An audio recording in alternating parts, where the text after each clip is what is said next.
Hello, intro students. So it's taken me a bit longer to get this video out than I expected. However, we're going to pick up with chapter one, and I plan to post we're going to finish up chapter one today, and then I also plan on posting the videos for chapter two today as well. So in the last video, we left off talking about Weber and his famous study in the Protestant ethic and the spirit of capitalism. So today we're going to pick up by discussing some of the history of sociology as a discipline. And we will also be discussing methodologies, or as I discussed in the first video, these epistemologies, or how we know what we know, right? That's what epistemology means. It's the philosophy of knowledge, quite literally. So, in terms of history, um, women have played a huge role in sociology. Some of you pointed that out in your first discussions, and you're absolutely right. Now, women had many barriers in terms of sexism and over trying to overcome the barriers of sexism in order to achieve and earn the same degrees in education that men were. And many women who have had a large impact on sociology, not all, some had more academic impacts, others had more impact in terms of application. And so we'll take a look at some of them. But they're in your notes and they're in the book, and so I'm not going to spend a whole lot of time on them. Now, the first we're going to look at is Marion Talbot. Now, to understand why Marion Talbot, oh, and by the way, for exam one, I will ask like some of these major names. So if I mention a name in the lecture, make sure that you look that up if you haven't already, because that will appear on the exam or could appear on the exam. So, Marion Talbot lived from 1858 to 1948. And she was one of the co-founders and associate editors of a journal called the American Journal of Sociology. Now, many of you have probably never heard of the American Journal of Sociology because, well, you're being introduced to the field right now. So, let me tell you, currently, there are two journals in American sociology that are considered the most prestigious.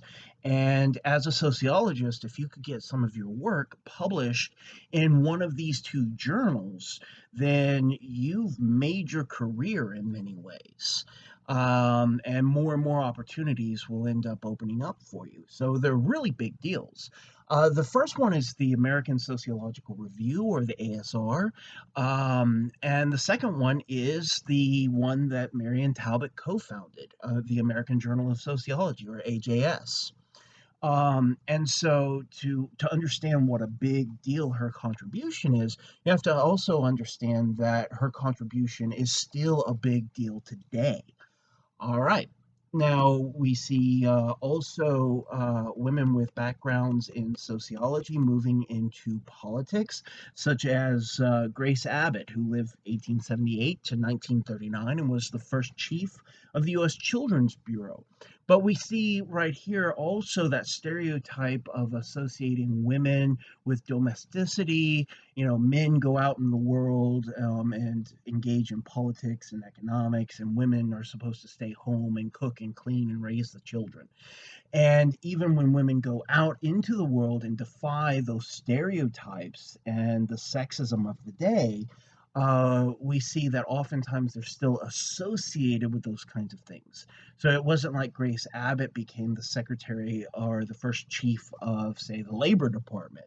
It was the U.S. Children's Bureau, but that's still a huge deal for that period of time.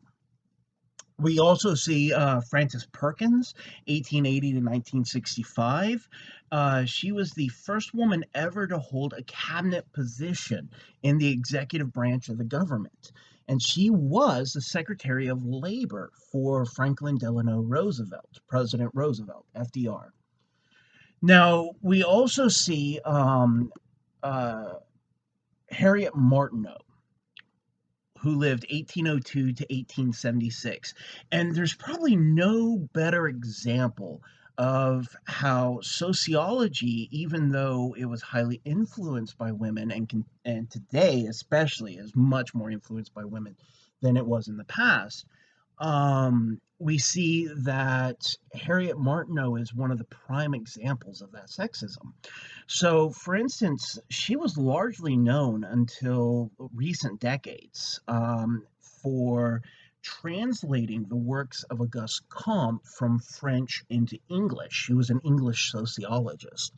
But one of the things that is not discussed until, like I said, the past couple of decades, is that she was one of the founders of the discipline herself. She ended up writing the first textbook in sociology called Society in America in 1837. Now, why is that a big deal? 1837? Well, that's before a lot of Marx's writings, who's considered one of the founders. He, Marx and Engels, Frederick Engels, published the Communist Manifesto, which was one of his early works in 1848. And so 11 years after Harriet Martineau. Then we also see that 1837 is 20 to 30 years before the other two major founders, Weber and Durkheim, were even born. So we're talking about a major early crafter of the discipline of sociology that has only recently been getting credit for her work. Um, all right, the next person, the last woman that we're going to look at in this section, anyway, is Jane Addams. And Jane Addams, you probably remember hearing about in high school history class. She lived from 1860 to 1935, and she was a co founder of what was called Hull House in Chicago in 1889. Now, this ended up becoming a kind of living laboratory for sociologists in the University of Chicago to go and establish their own discipline. So, what was Hull House? Many of you, I'm sure, probably already know. Hull House was a place where people who were immigrants, as well as people living in poverty, could go, could get a sense of community, could network, could take classes, learn job skills, learn English as a second language if they didn't know English already, or improve their English if they wanted to. And so there was a lot of education, there was a lot of social support coming from Hull House. Now, to really understand this major contribution that Jane Addams did to the field of sociology and opening Hull House up for researchers from the University of Chicago, you need to know that over the course of the 20th century, two major schools of thought came to dominate, or major schools in general, major universities came to dominate defining what the discipline of sociology was. And that is Harvard University, which particularly focused on structuralism, structural functionalism, functional analysis. The perspective goes by many names. And then also the University of Chicago.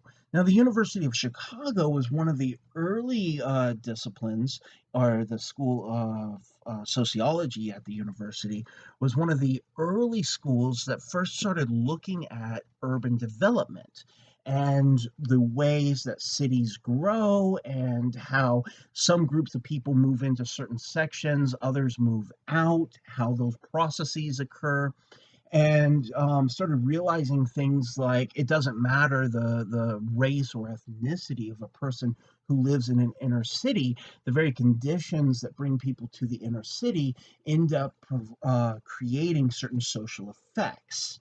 such as greater poverty, poor health, less access to nutritional food, these kinds of things.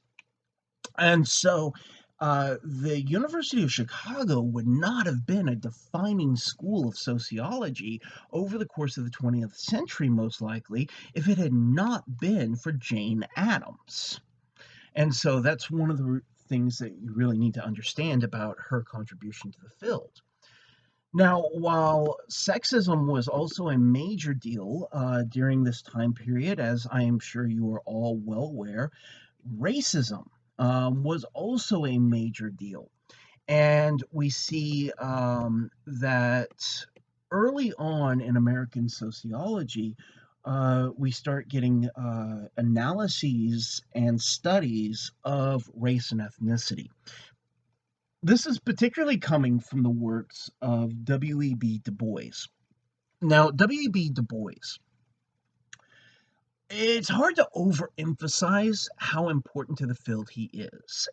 He is one of the founders of American sociology. He was the first African American man to earn a PhD from Harvard. He went and studied under Max Weber in Germany for a period of time, as well as studying under William James at Harvard, the great philosopher of pragmatism. And pragmatism is a philosophical school that's described as being uniquely American, that is more about developing methods of understanding language and knowledge claims that ground it in reason, as well as more of a it's heading in the direction of more of an empirical way of looking at philosophy. So pragmatism was very influential and continues to be very influential in American sociology and American sociological theory. In many ways, one of the major schools of theoretical thought, symbolic interactionism, directly evolves out of pragmatism, or in some cases, kind of sort of co-evolving. Um, so Du Bois is known for a lot of contributions, not only to the field of sociology, but also to social justice and to the United States and American culture. For instance, he was one of the founders of the NAACP in 1909, a major force for fighting for social justice in terms of race and ethnicity. We also see in 1903, he published one of his most influential books, certainly not his only book. He was a prolific writer, called The Souls of Black Folk. And in The Souls of Black Folk, he talks about this concept called the veil of race. Now, the veil of race is the idea that race as a concept has been so ingrained in the American economic institutions, legal institutions, um, housing, healthcare, that it's how we think about ourselves, it's how we think about others. He argues that this is so ingrained in American history that, and through being ingrained in American history, being ingrained in American culture, that any interaction within America, race is going to be present in some regard or some way. And I've had students in the past who have said things like, well, what do you mean? I mean, my all my friends and I are of the same race, and I don't feel like race is really that big of a deal in my life whatsoever.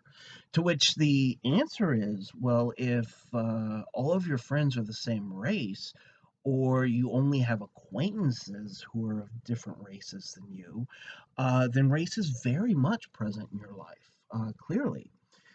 So, in this sense, then, all interactions, all occurrences, all cultural representations, even, are veiled by this concept of race in American culture because of the history.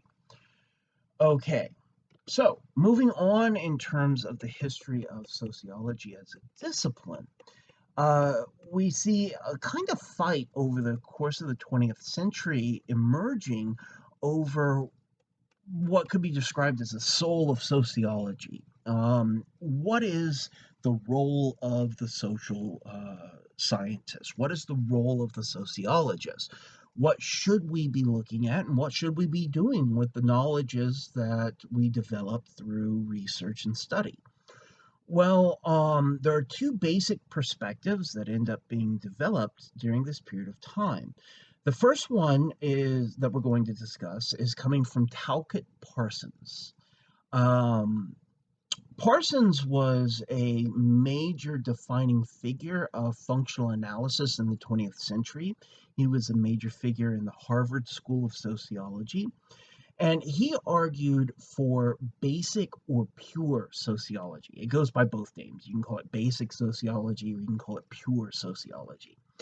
But basically, what Parsons argued is that the role of the sociologist as scientist is to go out and to gain knowledge and then publish those knowledges, to do scientific research, and to be as unbiased as we possibly can.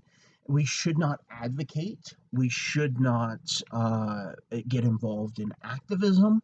We should not suggest possible solutions to things that might seem to be problems to us, or even suggest that things are problems. Just do your research, publish it, then shut up about it. That's basically basic or pure sociology. And there are many sociologists to this day who practice and believe in basic or pure sociology as being the best approach to sociological research. On the other hand, we have C. Wright Mills. Now, I've already mentioned C. Wright Mills in the last video. You may remember that he was the one who discusses the sociological imagination and becomes much more specific as opposed to the more general sociological perspective. So he was also a major figure in conflict theory at a point in time when it was very dangerous for anyone to really be reading or studying, let alone proposing things coming out of conflict theory. The reason being is that Karl Marx was one of the major founders of conflict theory. So, because of that, C. Wright Mills was taking a huge risk when he was publishing things in the 1950s, where he was criticizing America's economic elites. He very easily could have found himself in prison for doing so. So, I mean, I've got respect for that guy. I mean, that takes a lot of courage to publish ideas and thoughts and studies that could land you in prison because of the cultural trends of the time you're living in. Now, he was an advocate of applied sociology. Applied sociology is more of a moralistic view of sociology, and it's the idea that sociology should be used as a science to improve people's lives within society. That all science should be used, not to say that it always has been, but should be used to improve or better human life in general. So he argues that there are clear problems that the sociologist can identify, where there's conflict, where there is social problems or social issues, where there's injustices that occur. Anywhere from the micro or small focus level of the classroom all the way up to crime, pollution, what have you. And so, applied sociology argues that if the sociologist goes out and discovers that people are being treated poorly, that they're being treated unfairly, that they're not given opportunities based on arbitrary kinds of things, such as the class you were born into, or the race you were born into, or the ethnicity you were raised in, or what have you, that sociologists have a moral obligation to try to rectify or try to come up with potential solutions to those kinds of problems. And that sociologists should get involved in social activism. And there are many sociologists to this day that do that very much, that they're heavily involved in social activism. And it's considered a part of their service to society, even within the discipline. Um, I mentioned C. Wright Mills and how he was publishing in the 1950s on concepts that were coming out of conflict theory, and he was doing in-depth empirical research on these subjects, on these topics, and that he was really taking a huge risk in doing so. But in the 1950s, he published one of his most famous, most commonly read books, called The Power Elite. Now, the Power Elite is coming from conflict theory, and this is the basic argument. He argues that before World War II changes everything, right? So, before World War II, most societies, or most positions within society, if these were powerful positions, they only had to have power in one of three areas. Either they had to be powerful in terms of economics, they had to be wealthy, or they had to have power in terms of politics. And this doesn't necessarily mean they have to be a politician, they just have to have a lot of influence politically. And the third one is in terms of the military. And this also you don't doesn't mean that you have to be a part of the military directly, like a four-star general or someone like that. But you do have to have influence over the military.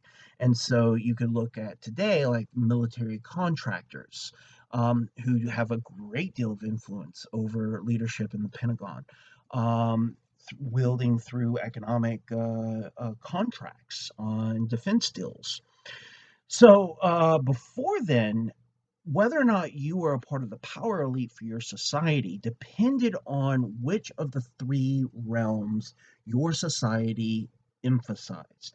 If your society emphasized politics, then if you were a politician with a lot of influence, you were automatically a part of the power elite. If your society was a militaristic society, and the military pretty much runs everything. If you were influential in the military, then you were automatically a part of the power elite.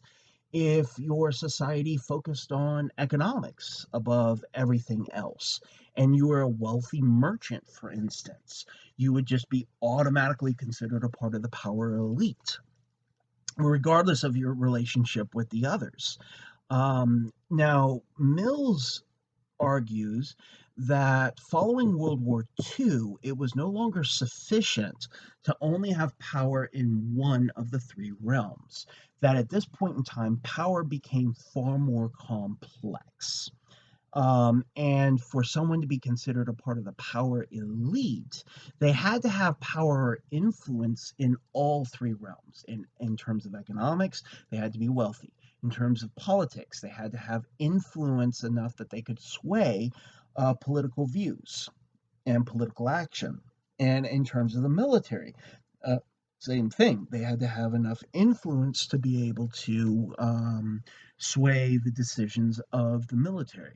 Now, so in this sense, when we talk about power and wealth, many people oftentimes will think about celebrities and the influence that they have. Now, there are many, like especially A-list celebrities, are wealthy, very wealthy.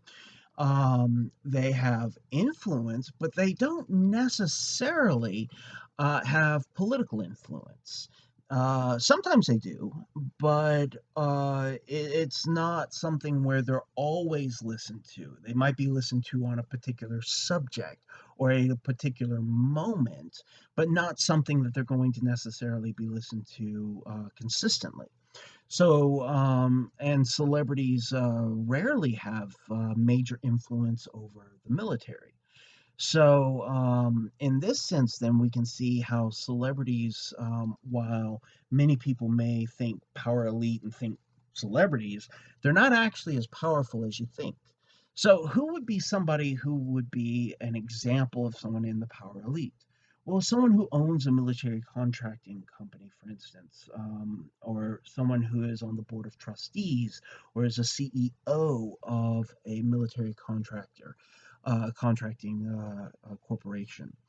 Those would be classic examples of people who are in the power elite. They're not the only ones, but that would be a good go-to to take a look at.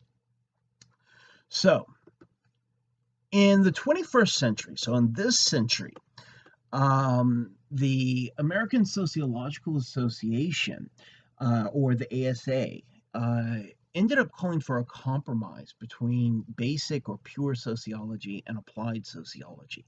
And it was called public sociology.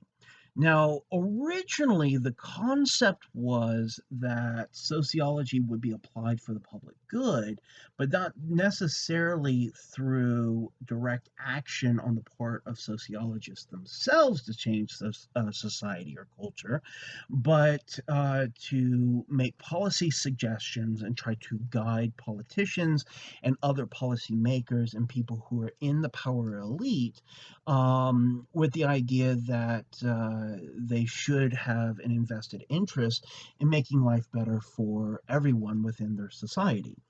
Now, public sociology starts off this way, but it quickly takes off in the first 2 decades that we've lived through now in the 21st century, and has come to mean many different things. And so, individual sociologists who work within public sociology have come to redefine this public sociology in many different ways, uh, including doing work in public, perhaps doing a public lecture or doing a public performance that's supposed to call attention to social problems. Uh, so, public sociology has expanded quite a bit since its introduction almost 20 years ago.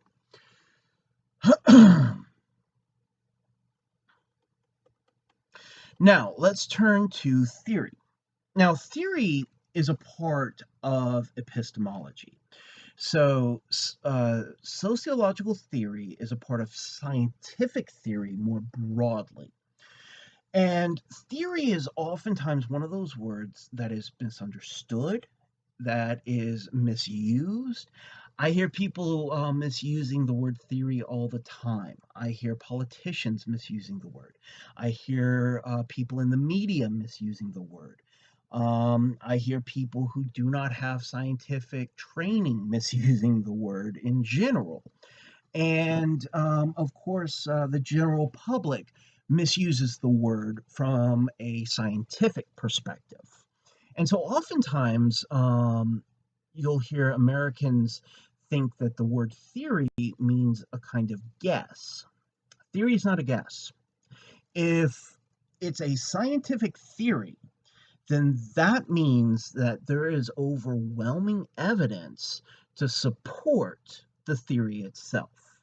That someone didn't just sit down and come up with an idea off the top of their head and then that's the theory. No, you have to do empirical research. It takes oftentimes a generation or two for a theory to be well established and for enough studies and research into the ideas to be done to find where the theory is strong, where the theory fails.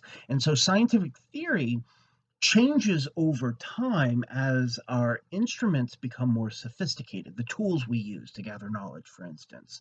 as well as the more empirical research. So I'm using this word empirical. Now empirical or empiricism is where you go out into the world and you gather knowledge using your senses. So you use sight, you use hearing, smell, taste, touch. So anytime you go out and you do a systematic study of something where through direct observation using your senses, you are engaging in empirical research. Now, this is opposed to an earlier view in the history of science more generally, which would be the rationalist.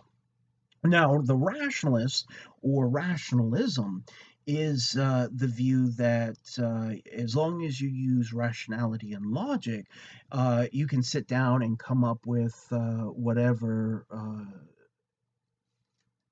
you want, and as long as you're following rules of formal logic, then you will be coming to true scientific statements.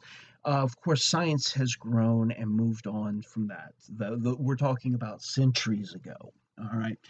And at this point in time, uh, scientific theory is more of a combination of empiricism and rationalism. So, in this sense, you go out and you gather systematic observations through scientific methodologies, and we're going to be looking at specific methodologies coming up here pretty soon. But then you also end up ordering those observations according to rational, logical rules. And so, you can't go out, for instance, just as an example, at a particular time of the day, look up at the sky as the sun's setting and say, the sky is orange. And then publish a paper saying, I have empirically proven the sky is not blue, it's orange. That's not systematic observation. You're only observing at one point in time. So you'd have to go out at different points of the day in different weather conditions, and you would have to do it over an extended period of time consistently. And then you could apply rules of logic to those observations to have a more established theory of the color of the sky. Now, obviously, I'm coming up with a silly example to illustrate the point, but I hope it helps you understand the point. So, a theory is not a guess, no guesswork. A theory is a systematic organization of data and research to talk about how the world and different parts of the world work together.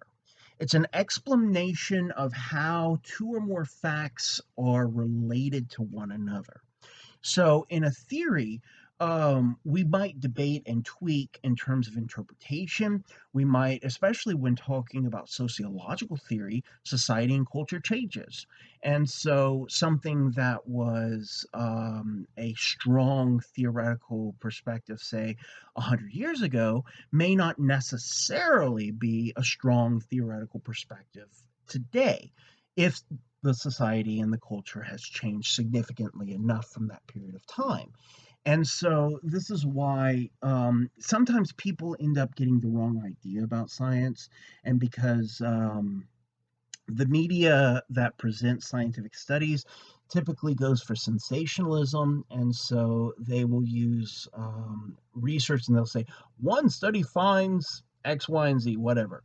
Um, Oftentimes, these are not peer-reviewed articles, so they're not really considered academic. They're something that also the media doesn't get into the details of the study and all the caveats. And so they might say, one study has found that drinking red wine is good for your heart. And so everyone goes out and starts drinking bottle after bottle of red wine. And they're like, why is, and then they develop heart disease because of overconsumption of alcohol. And they go, see, scientists don't know what they're talking about. I thought this was supposed to make me healthy. and be heart healthy. It's, well, the media where you're getting the information didn't go into all the caveats and says it is healthy if you go just drink this amount occasionally over a certain period of time, and it only works for this group, and this was our experimental groups, and these were our control groups, and it worked in this way for these people, but there were some worrying signs for this other smaller experimental group, and getting into the details of what the study actually found. Well, the media doesn't do that. They just say scientists find red wine is good for your heart. And then later, oh, study finds red wine is bad for your heart. And then people who are getting their information from the media sit down and go, well, scientists must not know what they're talking about at all. No, that's not the case. It depends on the details. It depends on for whom, because for some people it would be healthy. For others, it wouldn't be. And so when you leave out the details, you end up causing a lot of confusion. So one thing I would recommend to all my students is that anytime you're watching the news, whatever news you're watching, if they say a scientific study has found whatever, don't believe them unless you look up the scientific study yourself, because they often, no, typically misrepresent science and scientific studies. Now, does that mean that science does not change? No, of course not. Science does change. As I've already said, instruments become more sophisticated and we are constantly gathering more data. And so things that we had evidence for that we thought that we understood in the past, and we thought we understood the details, as we learn more details, the theories end up maybe falling to the wayside. Now, that doesn't mean that the theory was wrong. It just means that the theory didn't cover all of the details of what we now know. So, in this sense, science is constantly evolving and will constantly evolve. And if you're looking for an absolute answer to any question in science, you're not going to find it. Science doesn't do absolutes, it doesn't do absolute answers. And oftentimes you'll even hear caveats such as long as the pattern holds. So we use that in sociology all the time. We'll identify a social or historical or cultural pattern, and then we can make predictions. Now, we're not psychic. We're not, predicting the future by gazing at crystal balls or anything like that. It's simply if the pattern holds, we can project it into the future. But if the pattern changes for some reason that is unforeseen at this point in time, well, then of course the pattern would be different later on, and those predictions would no longer be valid. And so I hope all of you, through your college educations, are getting a much better understanding of what science actually is, as well as what scientific theory is. Now, in sociology, there are three major schools of sociological theory. Now, within these schools, there are a lot of sub theories. And there are a lot of other theories that have broken with these schools of thought. And so I don't want to give you the impression that these are the only schools of theoretical thought in sociology. They're not. There's a lot more. There's a lot of variety in terms of sociological theory. And I actually, one of my areas that I study and teach in and write in is sociological theory. And I am oftentimes drawing from multiple theoretical perspectives. But let's just go and take a look at the three big ones. And keep in mind that in each one of these big umbrella theories, you get a lot of sub theories. All right. So the first one we're going to look at is symbolic interactionism. Now, symbolic interactionism is also sometimes simply referred to as the Chicago School. So, those are two names for the same theoretical perspective. It is the only perspective within sociology that focuses on micro level analysis. That means that symbolic interactionism tends to focus on smaller groups of people. Now, does that mean it doesn't apply to big groups? No, it does. And can apply. It's just not what the original focus of symbolic interactionism was. Now, symbolic interactionism focuses a high degree on nonverbal interaction. And what they have found through research is that most human communication actually occurs nonverbally. When we think about communication, we typically think about speech, we think about the written word, we think about language in general, whether it's spoken or written. But this is just one form of communication that humans engage in. Oh, and sign language as well, obviously, is another example of this. So, nonverbal interaction would also include things like what you wear, what messages you wear. You see it clearly with the face masks that people wear. Sometimes they're just plain, and there's no political ideology being expressed or anything like that. And sometimes the masks are covered with different positions on different social issues. You see it in terms of bumper stickers on cars, even what car you buy or don't buy, which companies you shop at, um, how you fashion yourself in terms of tattoos, piercings, beards, how you style your hair, how you move your body, how you hold your body. For instance, if you're talking with someone and they're leaning forward and they're really engaged and they're nodding, then they're not saying anything, but they're communicating with you. They're saying, "Yeah, I'm with you. I'm listening to you. I hear what you're saying. I agree with it. I like what you're saying." Right?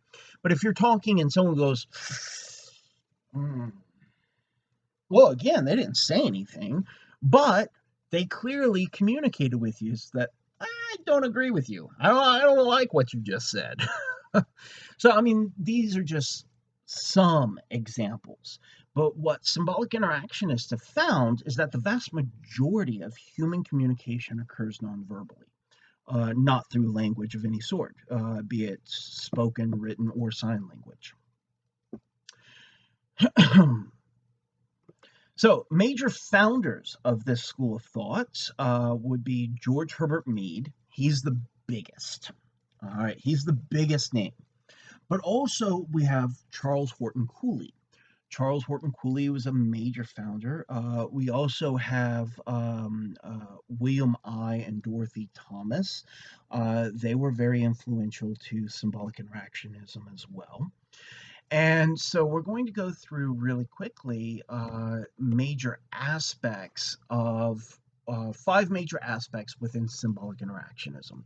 Now, this is a bit of an oversimplification. I'll just tell you that up front. And we're going to do this for each of the three major theoretical schools. Um, but it's important to understand that while we talk about these as being the major big five aspects, five aspects is kind of an arbitrary number to pick. We could talk about the five or the six major aspects or the 10 major aspects. And so these are, as scientific theory, these are very complex perspectives and interpretations of how the world works, built on generations of data. So, number one, all social meaning requires interpretation. Social meaning, or the understanding of an object, is not just automatically found in the object itself. For example, let's pretend that we had figured out time travel. And we go back in time 100 years when the telephone is just being invented, well, a little over 100 years ago. Say we go back 150 years, where global communications are just really revving up, and, like the telegraph. And we bring with us one of these things, a smartphone. Now, we know what this is, but we grew up with telephones in general.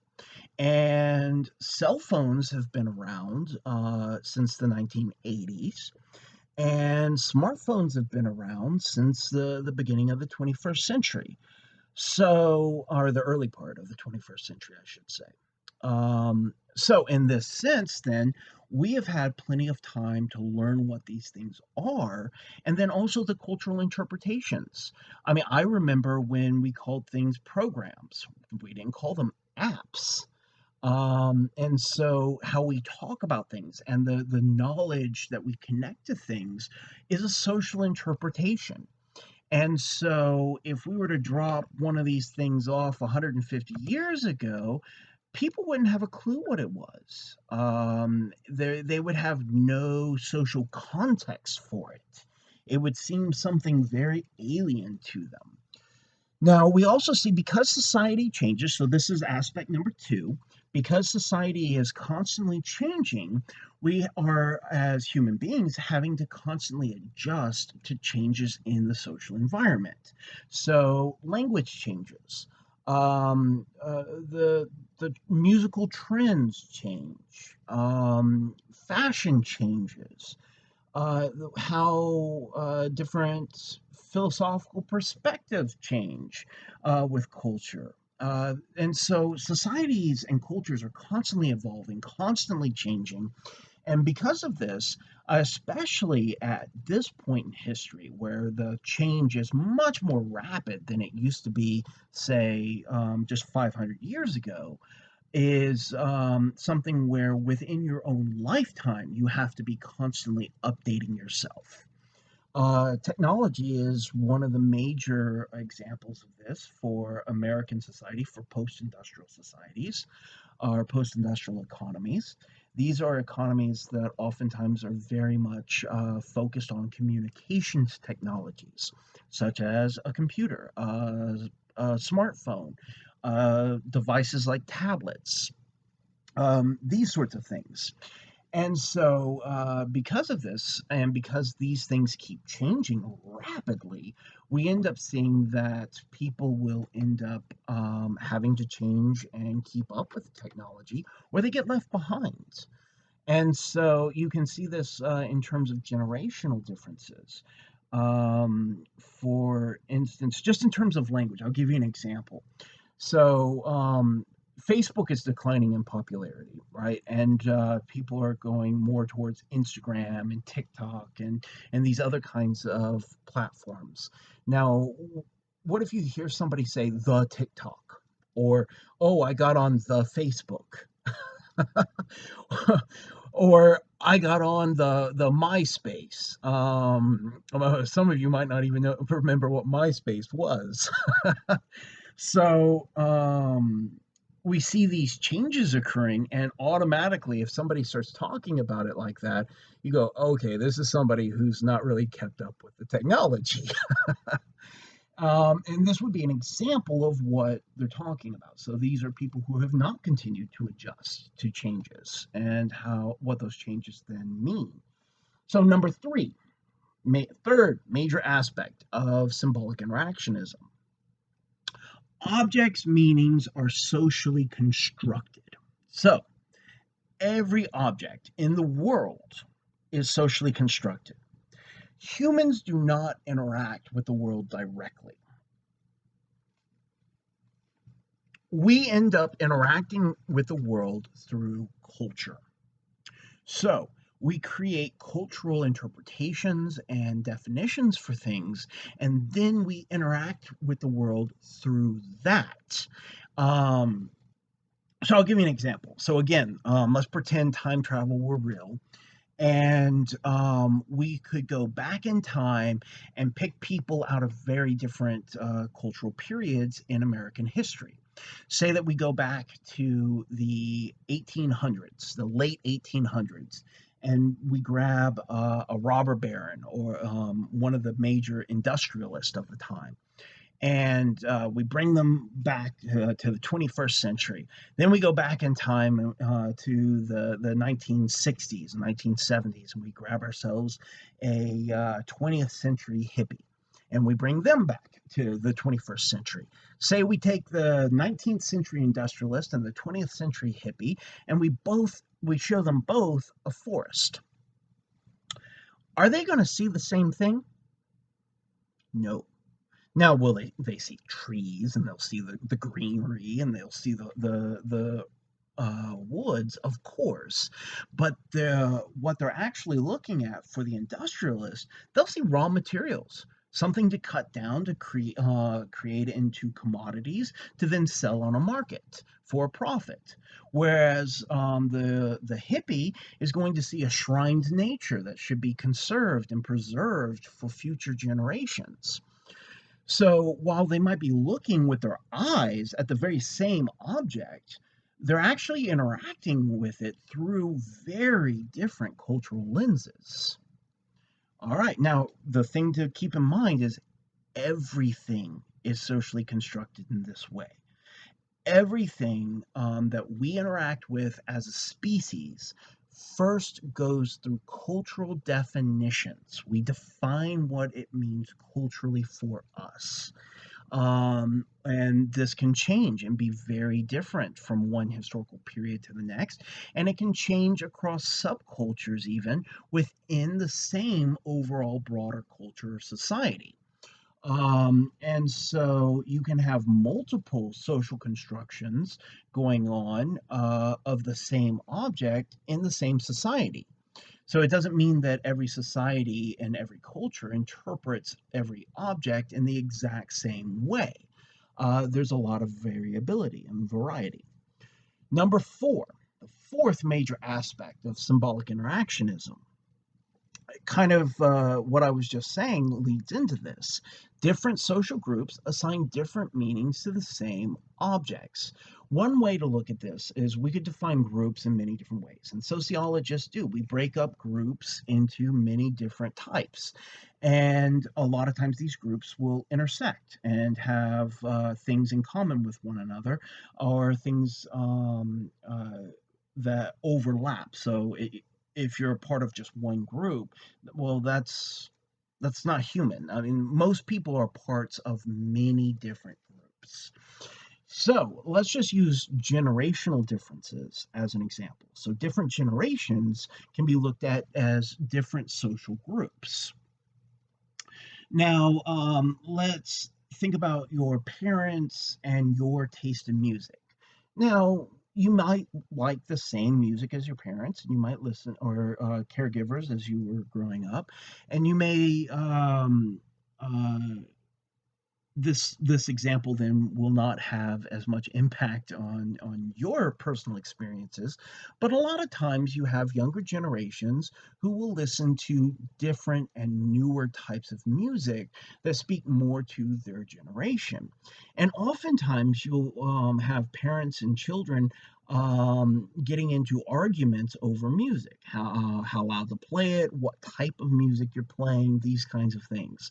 And so a lot of kids growing up have heard their parents say things like, "Oh, turn that crap off. That's just racket. That's just noise. Back in my day, we had music." Now, what they're not telling you is that they had the exact same experience with their parents when they were your age. Uh, and what it comes down to is you have two different groups that are experiencing the same cultural product, a piece of music, but they're interpreting it very differently from one another because of the group that they belong to. All right.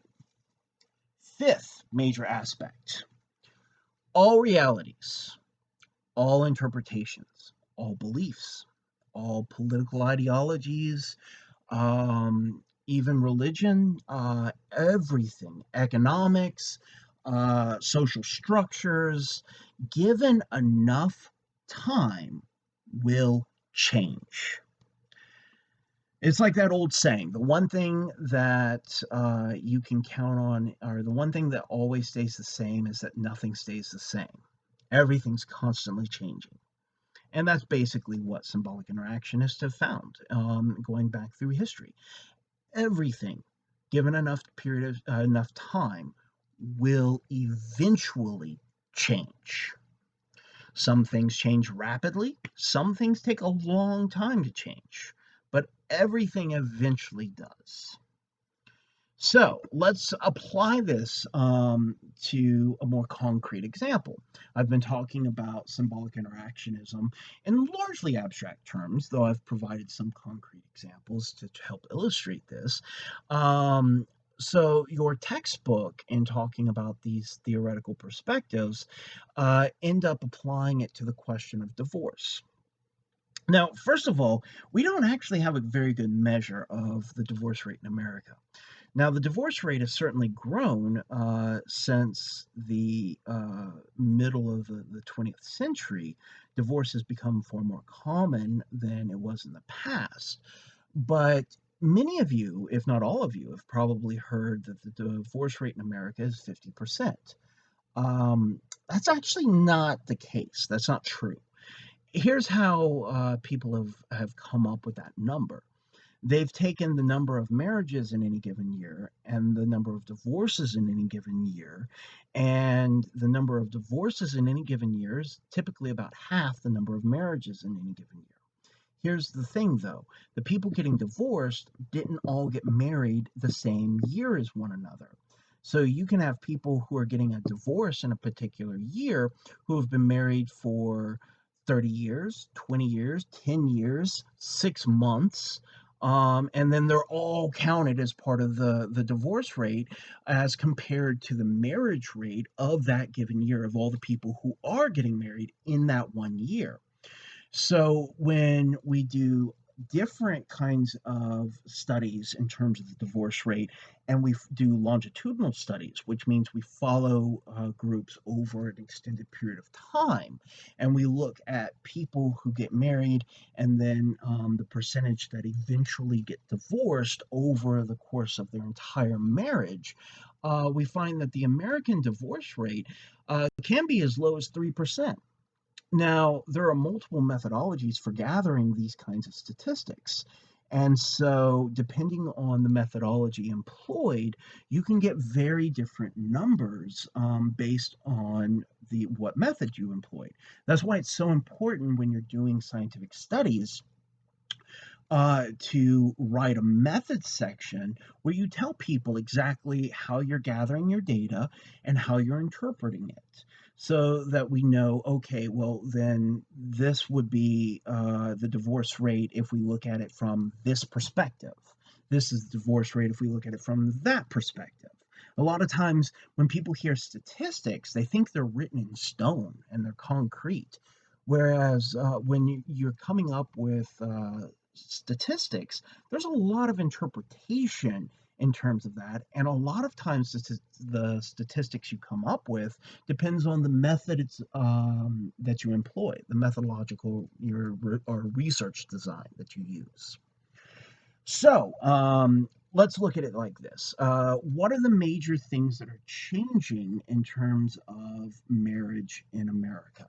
Well, as I've already said, divorce has become more socially acceptable, especially for women in the past. If you were divorced, you were a fallen woman, and you were told no one would ever want you or find you desirable ever again. Now, that has dramatically changed from just 50 years ago. And people, there are still obviously people who are morally judgmental against those who get divorced, but those people who are morally judgmental of divorce are starting to become more and more of a minority. The majority of Americans are far more accepting of divorce as just a potential part of life. The second part is greater parental responsibility. So before the 1930s and the passage of child labor laws, if you're going to have kids, you're going to put them to work. You're going to put them to work on the farm. You're going to put them to work in the mines. And mining companies loved hiring kids ages 4 through 6 because they were smaller. They could get their little fingers around the stones better to pull out coal. And you had kids to increase how much income was coming into your family as a whole. Well, after child labor laws were being passed in the 1930s, we see a shift in the cultural definition of what childhood is or what childhood should be about. And it changed from childhood should be a period of time where children are learning good work ethic through getting jobs to children are students and should be in a classroom getting an education. And so what that does is it reverses things. So children are not bringing in an income, they become a draw on the resources of their parents. And so the more children you have, the bigger the strain on the relationship, and the more likely it is for divorce to occur at some point in time. Now, notice the language I'm using. I'm using the language of probability. I am not saying that this is a guarantee. That would be an absolute statement. If you have 3 kids, you will get a divorce. I can't say that. Then, for many people, that's not true at all. So, just speaking in terms of probability, the more children you have, the more drain on your resources they will be until they reach a certain age, and the more strain that puts on the relationship, and it makes it more likely for divorce to occur. Number three, the next aspect, the next change is how love has been interpreted and what love means. Now, you can point to like the romances written all the way back in the medieval period in Western culture. You can look at Shakespeare writing about love in his plays and his poetry. Um, but the thing is that this idea of true love and going out and finding a soulmate is actually a concept that we don't find until the 20th century in Western culture.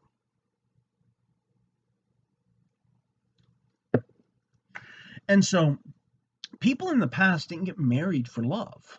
They got married to increase their class position. They got married to increase their status position, to inherit a title, what have you, to inherit land. There were much more material reasons that people got married. And, if love developed in a marriage, great, but it wasn't considered a defining characteristic of marriage.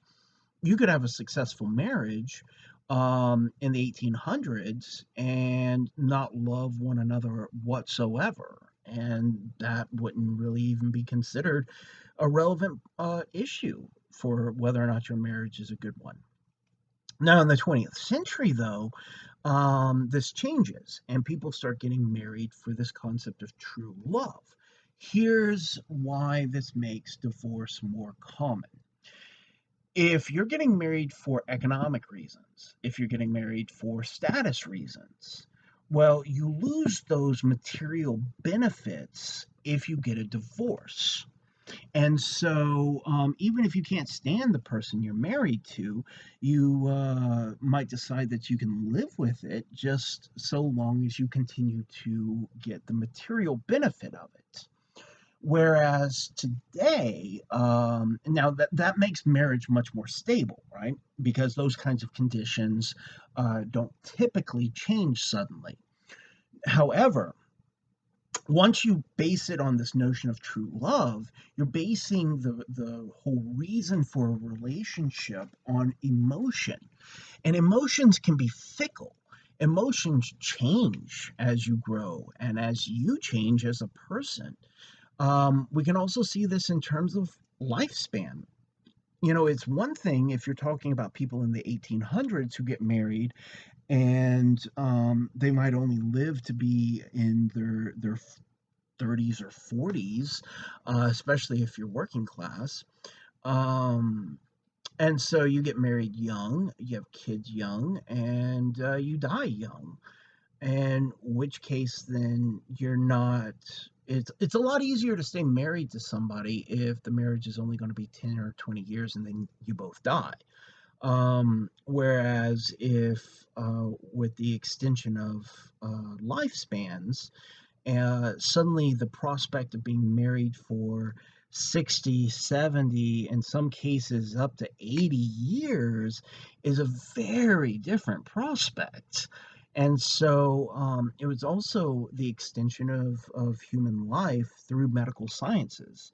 And through greater sanitation and more knowledge in terms of how diseases impact us and how they're spread and these sorts of things. So true love really creates unrealistic expectations because it expects the whoever you to marry to be this perfect partner and your soulmate and well, that's a lot of pressure to put on a relationship. That's a lot of pressure to put on another human being. That's almost requiring that we become perfect entities in order to get married, and that's just that sets people up for disappointment because when you're dealing with a real person versus some Disney fairy tale love story, um, things are going to be very different. And if your expectations are for true love and the person that you're with does not meet those perfected, idealistic kinds of standards, then you're going to feel disappointment and resentment at the relationship, and it increases the likelihood of divorce. All right. Now, here's another way to look at this is that relationships and how we understand relationships with other people is also a part of those symbols. So when we talk about relationships, say friends, so if you talk about friendship, well, friend is a particular social role that has certain symbolic weights. There are things that are expected of friends. You can ask friends for help. There are certain things you can trust friends with. Um, you know, um, that means that culturally, the friend, the concept friend, is a symbol. Well, so is the concept mother or father or son or daughter or aunt or uncle or cousin or a employer, employee, teacher, student. Take your pick. Any kind of relationship, informal or formal relationship, where humans interact with one another, we end up seeing that these relationships are symbolic and they come with certain expectations. So, in this sense, then, let's use an example, a hypothetical. So, imagine that you've been dating somebody for years and or for however long, and you decide you're going to get married to one another. And on the eve of your wedding, one of your parents comes to you, one of your biological parents, let's say, and they're crying and they're saying, "I'm so sorry. I have something I have to tell you. Um, Before you were born, when I was younger, I had another child and I gave them up for adoption because I wasn't ready yet. And I have just found out that the person you're about to marry is actually your brother or sister." All right. Now, if we were meeting in a classroom, this is the point where students typically gasp. All right, so what happens is the person you're about to marry. Now, once you go through your mind of like, oh crap, what all have we done together? Um, Once you get past that, are you still going to get married? Probably not. Now, maybe if you live in certain areas of the country, maybe you still will, but most of us wouldn't. Now, why? The person you were with is the same person. They haven't changed, but their symbolic meaning in relation to you has changed. And the symbol of romantic partner and the symbol of family member are considered mutually exclusive because of what we call the incest taboo. Every human culture has an incest taboo where incest is deeply frowned upon and is considered it's a taboo, so it's a strong rule. You do not commit incest. It's something that even talking about it, oftentimes people feel a sense of disgust and revulsion. um, and so, in this sense, you would most likely not get married. Why? Because the person changed? No, because their symbolic relationship to you just changed. I hope this makes sense. If not, shoot me an email, ask questions. I love talking about this stuff. And I would be very much happy to talk with any of you about any questions you may have. All right, let's go to functional analysis. Now, as I've already said, functional analysis goes by many names. It's called functionalism, it's called structuralism, it's called structural functionalism. And if you're looking for a good kind of way to simply sum up what it is, I like the name structural functionalism because it kind of tells you what the focus of the theoretical perspective is up front, right there. They focus on how societies are structured in terms of, say, economic class, in terms of social caste positions, in terms of status, all things we're going to be talking about in far more detail later on. And they then also focus on how those different things then function within a society, how institutions function, how institutions are intended to function, whether or not they're functioning in the way they're intended or not. All of these kinds of things are a part then of the main focus for structural functionalism. So that's why I like calling it structuralism or structural functionalism, because I think it kind of really well captures what the focus is. So it's a macro level approach. As I said, symbolic interactionism is the only micro level approach. So functional analysis is a macro level approach. So big picture. You're looking at societies as a whole. You're looking at social evolution over the course of centuries. You're looking at big picture stuff, right? And the major founders of this perspective, Auguste Comte is one of them. We also have Emile Durkheim. Now, Emile Durkheim is the biggest influence on modern day structural functionalism in terms of the classical theorists. It was his a major focus. He didn't name it that. He didn't name his perspective structuralism or any of those things, but he ends up developing through his research the basic foundation for what will later be called structural functionalism. And we also see Max Weber. Now, Weber will come up again because theorists don't always tie themselves to one perspective. Actually, most theorists today refuse to tie themselves to just one perspective and typically come from multiple perspectives. Now, we also have, unfortunately, it's undeniable, Herbert Spencer had an influence on this perspective. And Herbert Spencer is kind of this one of the intellectual monsters um, of history because of his work in terms of social Darwinism and its application in the eugenics movement. But it's undeniable that some of his thinking, not the eugenics and the social Darwinism part, but some of his thinking has been influential to structural functionalism. And the 20th century, we see Robert Merton. is a major figure. Now, for any of you who are criminal justice majors or minors, or plan on going into criminal justice or criminology, you will end up hearing a lot about Robert Merton. He was a major figure in applying structural functionalism to the study of deviance. So, what are five major aspects of structural functionalism?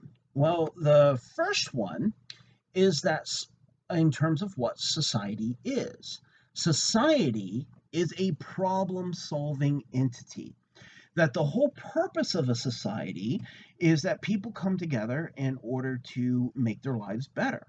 And that the point of a society is to solve the problems of the members of that society. So, first aspect, society is a problem solving entity. Second aspect, different societies solve the same problem with different solutions. And we have a term for this that may come up on your exam, so make sure you know this term. It's called institutional alternatives. So, institutions are formal organizations of human behavior. They could be formalized through internal policy within, say, a company, a corporation, a department within a political or governmental structure. Institutions, though, are from the perspective of structural functionalism, are designed to solve. They're the tools, the social tools to solve the problems of a society. Now, you know, oftentimes humans have a hard time looking at difference and just accepting that things are just different from one group to another. Oftentimes humans want to feel superior to one another. And then they do these things that are really unhelpful. Like they want to say that their cultural perspective or their culture's way of doing something is just inherently superior to some other culture. And there's no way to scientifically make that statement. That's a value statement. And so there's no logical justification for making any kind of statement along those lines. And so institutional alternatives illustrates this point. Say, for instance, that you've grown up in a landlocked society and you've grown up eating, you know, different crops and if you eat meat, different animals that have evolved on in a landlocked geographical region. Well, that would just be your diet, and that would be considered to you, if you've never experienced another culture, just this is what people eat, right? You're telling me not everyone eats like this? No, not everyone eats like that. Say you grew up in an island nation. Do you think that you're going to be eating the same crops? You're going to be eating the same kinds of proteins? No. Your island nations are going to eat a lot more seafood, for instance, on average. And so, does that mean that farming and animal husbandry and raising, say, cattle, for example, versus the fishing industry in, say, a country like Japan, does that mean one is better than the other? No. It means that these are institutional alternatives for meeting the needs of the people of the society, and namely how to feed your population, which is a major part of that. Number three, the third major aspect in structural functionalism is that each institution fulfills social needs and they can be contradictory. So institutions are not always consistent. Actually, oftentimes they're not consistent. And within the institutions, you will typically find contradictions. Now, institutions can typically function with contradictions so long as they are minor contradictions, but if the contradictions become too major, then it ends up disrupting society and it ends up creating social conflict. Now, from a structural functionalist perspective, institutions not working as they were intended is the main source of all social conflict. So, Robert Merton, who I've already mentioned as a major figure in 20th century structural functionalism, came up with four basic functions that all institutions engage in. Um, Manifest functions. Now, if something is manifest, that means it is obvious, it's on the surface. So, this would be the stated goal of the institution. This is what the institution is meant to do. So, Lamar University, for instance, is an educational institution. So, the manifest function of Lamar University would be to provide an education to the next generation, or, well, really just anyone who wants it. Um, Latent functions are unintended consequences of an institution. Something being latent means it's under the surface. It's not stated up front. It's just something that develops and continues to occur and is maintained by how the institution functions. So, sticking with Lamar University as an educational institution, one of the things that we also see is that many schools, colleges, and universities also serve as a kind of dating service. How does this work? Well, think about it for a moment. When you're a college student and you start dating someone, where'd you meet them?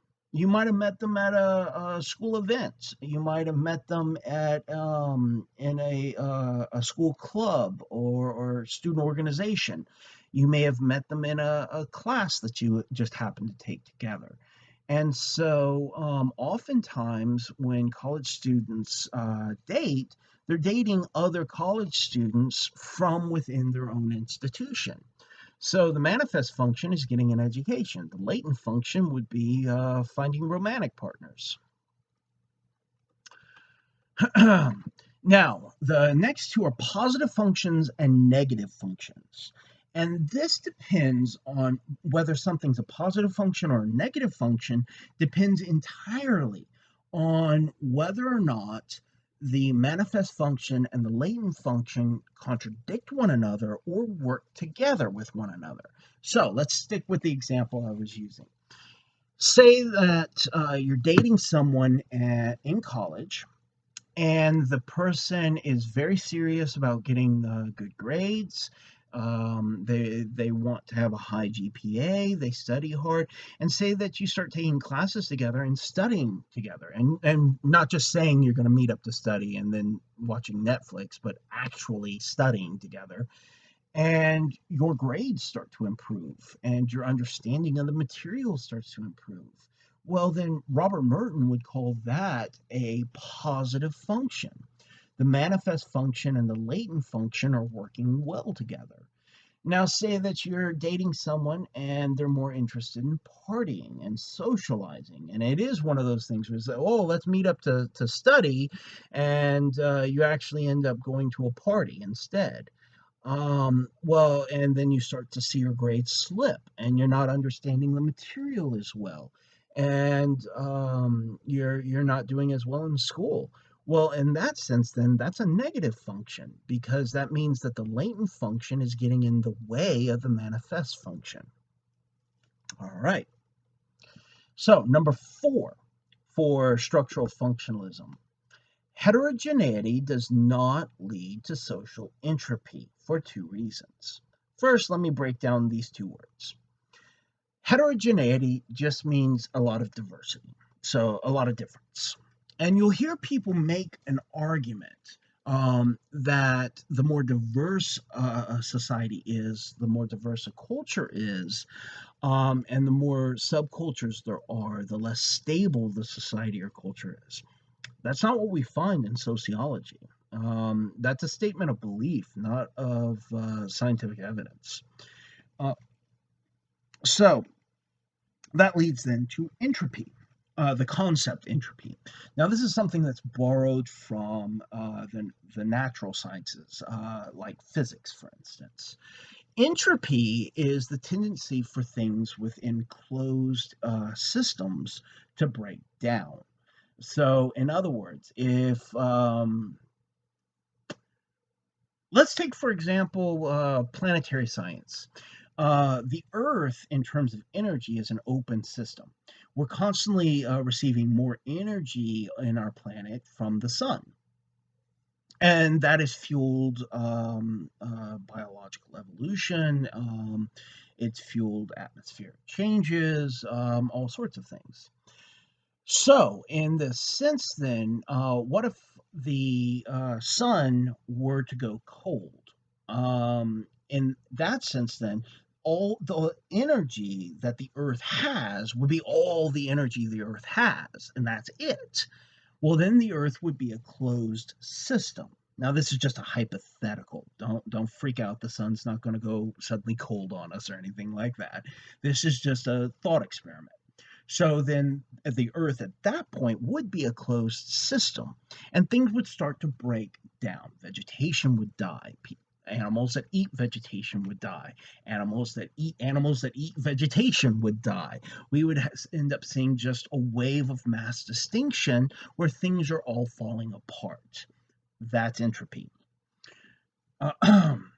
So, highly complex things in closed systems break down, they fall apart. So, diversity within a society does not lead to this kind of breakdown for two major reasons, according to structural functionalism. First, specialized integrative institutions and processes. So, in other words, interacting in rituals together. Um, you could see examples like religion, sports, media, any social rituals in general. Um, Sports as an institution would be a great example. You could have two people who disagree on almost everything else. They disagree in terms of cultural values. They disagree in terms of morality. They disagree in terms of politics. They could be polar opposites from one another. But then they find out that they cheer for the same football team, and suddenly they're best friends. Now, they might only be able to talk about sports, but sports is working in a way to integrate people who would otherwise be very different from one another. It gives them common ground. And so it allows people to see the humanity in others that they might otherwise disagree with on potentially everything else.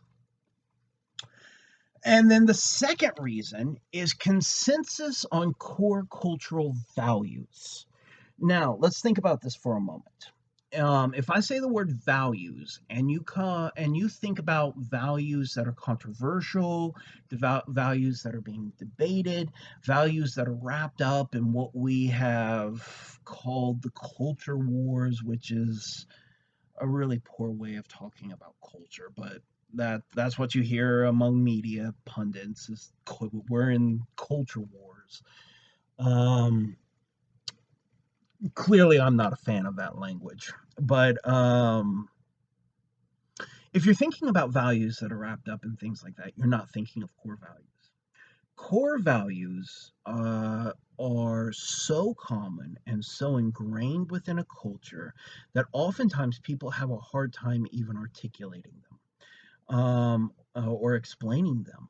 And oftentimes, when you hit on a core value and you're trying to talk with someone about it, you end up hearing things like, "Well, that's just how things are done. What are you talking about? Why are we even talking about this?" And oftentimes, people don't realize that the core values of one culture can vary very much from a different culture. And so, what you see is consensus on core values, even if there's a great deal of diversity on everything else. And so, in the United States, are there core values? Yes, but they're not probably what you think of. Individualism would be one example of a core American value, and consumerism would be another one. And so, whichever social groups that you're a part of, most likely you have some concept of individualism that you practice and individual expression, and most likely you engage in consumerism to some degree, and some more so than others. So, this agreement on these core cultural values ends up providing, once again, common ground for people. All right. Number five. I've actually already mentioned this one. Contradictions between or within institution leads to disorganization and conflict.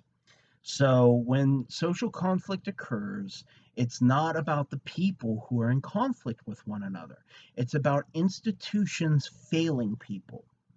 So it's not, you don't demonize one side or the other when social conflict arises. As sociologists, what we do is we look at, okay, if you're a structural functionalist, you're going to be saying, why is this social conflict occurring? What institutions are most relevant then to this conflict? And what is going on in these institutions that are failing the society that they're supposed to be serving?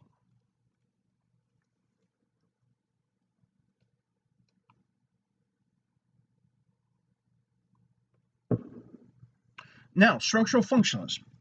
And this is a great way in that we're talking about divorce as our example for each theory. Um, this is a great way also to illustrate how these different theories are dealing with the same kinds of issues, the same historical periods, the same kinds of social changes. And so they're not necessarily disagreeing with one another on the actual data. They're disagreeing with one another on how the data should be interpreted and how it works together. So, structural functionalists would focus on that before the 20th century, families were economic units, as I already said when talking about symbolic interactionism, and that this creates mutual economic dependence between members. But now that emotions define families and emotions change over time, so do family structures. And the institution of marriage has had to change. It used to be illegal to get a divorce. That's no longer the case. That means that the institution of marriage itself has changed to meet the needs of the people within the society. All right, because the culture changed. Now, the third and final theoretical perspective that we're going to be looking at today in this video, I'm looking at the how long this video is getting, and I'm thinking I'm going to have to finish up chapter one in a third video to break it up a bit more. We're going to turn our attention to conflict theory. So, conflict theory, again, is a macro level approach. Remember, symbolic interactionism is the only micro level approach. So, the major founders, the big founders, and there are other founders too, but the biggest would be Karl Marx and Max Weber. Now, remember, I just mentioned Max Weber. He was also one of the major influential founders of structural functionalism. He's also one of the major influential founders of conflict theory. Now, whereas structural functionalism tends to focus more on what keeps a society together and what generates social harmony, as the name would imply, conflict theory focuses far more on what causes conflict within a society, what causes people within a society to fight with one another, to disagree with one another, and what causes this conflict to either be manageable and maybe carried out through debate and compromise in the political realm, and what happens when the conflict becomes so serious that people start taking to the streets because they feel like their political institutions are no longer serving them. So that would be the focus of conflict theory. Now, the five major aspects that we're going to look at of conflict theory. Number one, society is made up of different interest groups. And these interest groups, so there are different groups, And because they're different social groups who are living in different social realities and having very different life experiences, they have different interests than other social groups. And so society is made up of multiple uh, interest groups that are struggling with one another to in terms of economics, in terms of politics, to either gain power or to keep the power that they already have. And so oftentimes conflict ends up emerging out of this relationship between different interest groups. Number two, social practices like social rituals, like saying the Pledge of Allegiance in school, for example, and institutions are created as a direct response to inevitable conflict within any given society. The purpose of institutions, because think about who has the ability to establish an institution. Well, people who already have power. So if people who already have power are establishing institutions, then they're going to establish the institutions to the best of their ability in order to maintain their own group's power. And so the institutions and social practices of any given society is to manage the conflict between the powerful and the disempowered. Now, conflict theory originally focused on economic class, and so focusing on the rich and everyone else. And so they would say that oftentimes the groups that set up these institutions are actually numerically small. They're a numerical minority within the population. To put it in today's terms, there's not that many multi-billionaires, but they exist and they have power. Versus the disempowered, who tends to be the vast majority of society. Number three, beyond just managing the conflict, social practices and institutions exist to specifically control disempowered groups and protect the powerful ones. And this should make perfect sense if you understand that it's the powerful groups who are in a position to establish the institutions to begin with. And so it just makes logical sense then that these institutions would protect the powerful that established them, and it would control the disempowered from dragging down the powerful. Especially when you consider that the disempowered tend to make up the vast majority of any given society. Number four, ideology. Now, ideology, I know I've said it, it's something we're going to talk about over and over and over again in this class.